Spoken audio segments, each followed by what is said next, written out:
A paz do Senhor Jesus Cristo a todos. Que maravilha! Estamos novamente aqui para continuar os nossos estudos. Nós falamos que íamos começar falando sobre corpos materiais e depois corpos espirituais. Então vamos começar, tá bom? Então nós vamos ver os animais irracionais que possuem corpos materiais igual o nosso. Nós já vimos sobre essas partes. Então o animal irracional ele tem o seu corpo físico e são comandados pelos seus instintos naturais. O cérebro é comandado pelos seus instintos naturais, através da visão, da audição, do olfato, do paladar e do tato. Então, é uma dimensão maravilhosa de interação, né? Assim, todos esses sentidos com o cérebro, e o cérebro automaticamente é um conjunto fazendo cada espécie uma espécie única. Uma coisa maravilhosa, uma engenharia genética assim, só que podia ser criada por Deus, com sabedoria e com graciosidade, cada uma das espécies. Então, os animais irracionais, como não tem alma, não tem espírito, então é esse conjunto, essa máquina fabulosa, maravilhosa, que faz com que eles existem e tenham uma parte também maravilhosa, um pouco de inteligência, cada animal tem mais inteligência do que o outro, enfim. Mas ele não passa daquilo, da inteligência, que ele foi criado já para ser assim. Tá? Cada uma das espécies são assim. Uma outra espécie tem mais olfato do que a outra, a outra tem mais visão melhor, enfim, mas já foram criadas assim. E nós, seres humanos, temos um corpo idêntico ao corpo material, quer dizer, uma matéria é matéria, não tem outra maneira.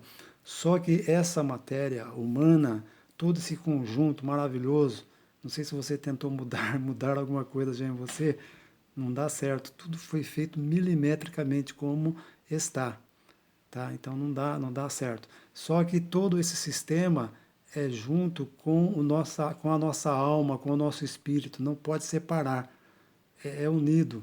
Então não é o cérebro que comanda, que nos comanda, mas somos nós, homem interior, que a Bíblia fala, é o ser. Você já viu falar muito isso também em psicologia, o ser, né?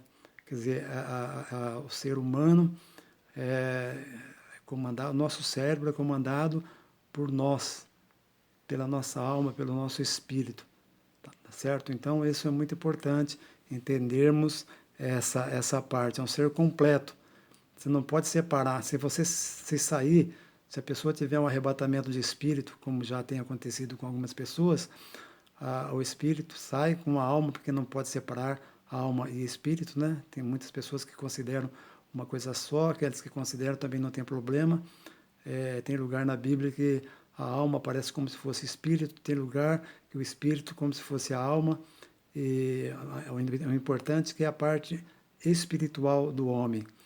Se sai o espírito do homem, o coração fica pulsando, mandando sangue para o corpo todo, o corpo continua respirando, mas fica como morto. A pessoa vai, é a pessoa que vai, mas o corpo fica. Isso mostra que nós temos uma máquina maravilhosa, super planejada, fabricada por Deus nos mínimos detalhes e que não pode agir sem a nossa alma, sem o nosso espírito. Há uma interação maravilhosa. Tanto é que a doença de Alzheimer, aquela doença onde os neurônios vão morrendo, vão morrendo, vão morrendo, até a pessoa não conhecer mais ninguém. A pessoa continua viva como se fosse morta. Por quê? Porque não há mais uma interação. O homem, como é um ser completo, não há mais interação, então a pessoa só vai voltar a compreender, a saber alguma coisa, quando ela sair definitivamente do corpo. Aí ela fica livre daquele sistema, daquele corpo que não funciona mais, que não dá mais para interagir com o seu espírito, com a sua alma. Aí sim ela vai ver novamente, vai entender, porque agora o espírito saiu e em seguida nós vamos ver para onde vai o espírito quando a pessoa morre. E isso é muito interessante. Então, somos seres humanos completos, corpo, alma e espírito. Isso é muito importante. Nós formamos um ser racional, espiritual, também é um ser moral, né? E é um ser completo, não pode.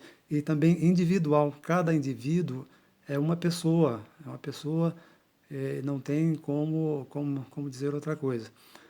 Mesmo quando se trata de gêmeos univitelinos, como nós falamos na nossa aula passada, né? Continua sendo um indivíduo normal. Bom, falando ainda nesse princípio, nós podemos ver, então, que quando o ser humano morre, na verdade, a morte não existe em si. Por quê? A morte não existe em si no sentido, a pessoa, morreu fulano, morreu ciclano. Na verdade, houve falência dos órgãos. Não deu mais para continuar com aquele corpo. Houve falência nos órgãos, então sai, os órgãos entram em falência, o espírito sai, a alma sai, e a pessoa fica ali, vai ser enterrada, quer dizer, aquela máquina física não serve mais para nada. Mas a pessoa continua viva.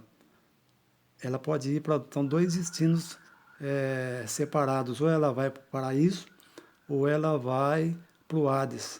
A palavra Hades quer dizer lugar invisível dos mortos. Tá certo que o outro lugar também pode ser chamado Hades, lugar invisível dos mortos, mas é chamado de paraíso. Antes era chamado como seio de Abraão.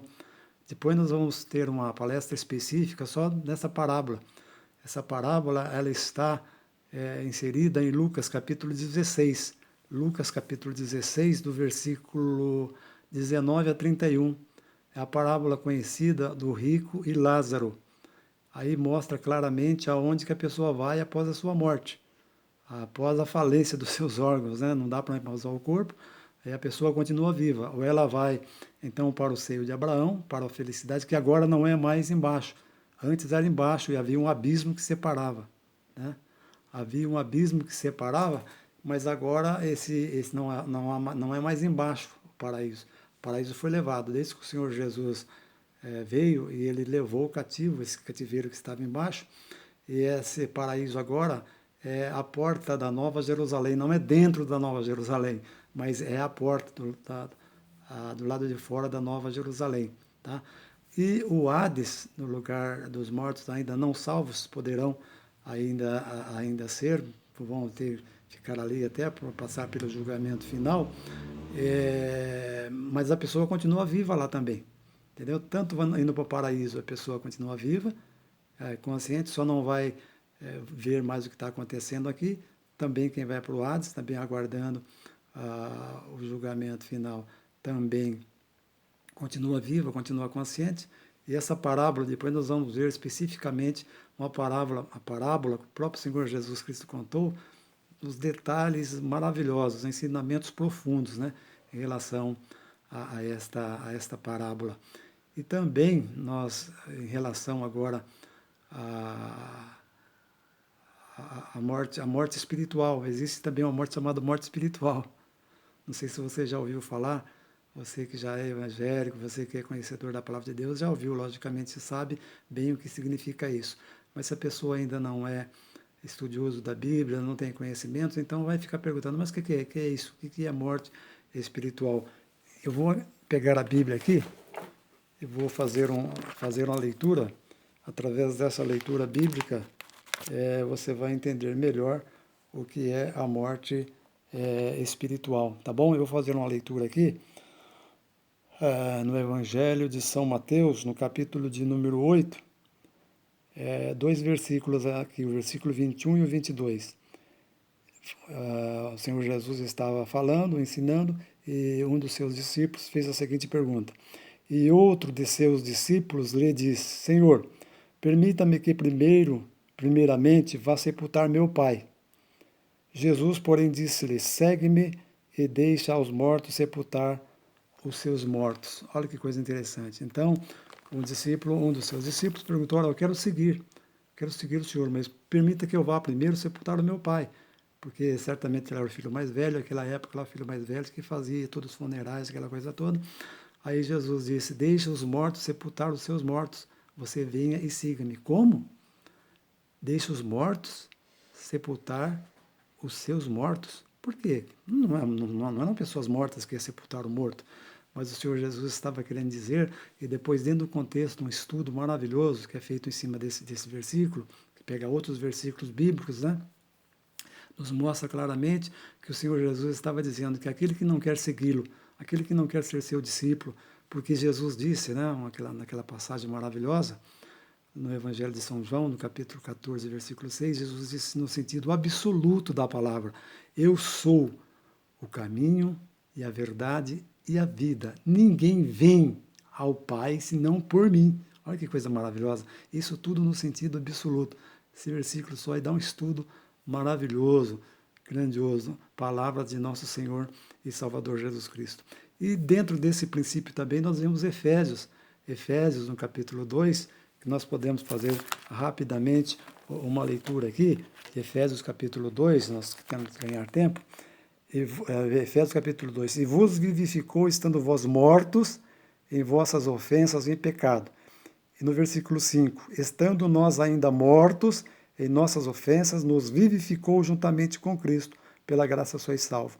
E nos ressuscitou juntamente com Ele, nos fez assentar nos lugares celestiais em Cristo. Quer dizer, aí está mostrando a nossa velha vida.